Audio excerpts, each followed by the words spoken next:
Okay, Leanne Griffin, you're in Toowoomba and you actually work in the community development space and you're doing a lot of engagement work. And today we have this wonderful group from Bangladesh and from Nepal here.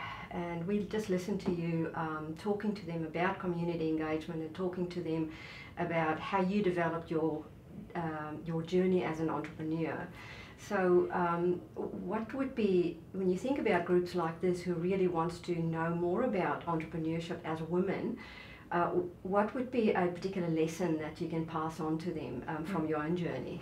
Probably the lesson that I've had for me personally, and everyone's very different depending on what their personality is like and what their opportunities are and their environment, but I think it's one of discernment. So not jumping into everything head first, taking some time to actually think about things. And in the space that I work in, I want to kind of create as much change and as much impact as possible, and sometimes you can lessen the impact that you can have by taking on too many things. So it's really easy when you're going out on your own and you're trying to create something and you don't have a fixed idea of what that's going to be. And I think being flexible is a really important thing, because it means that you're open to what's going on around you. But that also can mean that you can get confused and you can take on too many things, and it can affect you personally from a health perspective, but it also means that the work maybe that you're trying to do isn't quite as effective because you are being pulled in too many directions. And I think and it's one that I've, it's probably been the thing that I've struggled with most my whole life, is that it's okay to say no. And it's okay to say no because you don't want to do something, as well as the fact that you mightn't be able in that time to have the capacity to do it.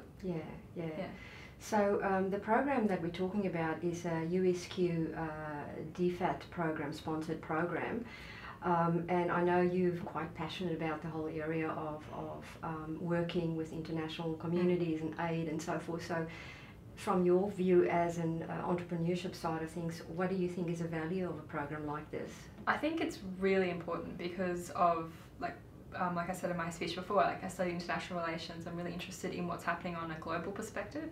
I think it's really easy for people in a regional area, but also a country like Australia that doesn't have a lot of close neighbours, to get quite isolated in the way that we think about things, and to really see that what we're trying to do is really what's good for Australia or what's good for our family or for our community, and not think about the wider impacts. And I especially see that in the social enterprise perspective, that you want to be able to create good value for everyone, and you need to understand what is happening on a social, economic and environmental perspective, that some of the decisions we make here affect people on the other side of the world and vice versa.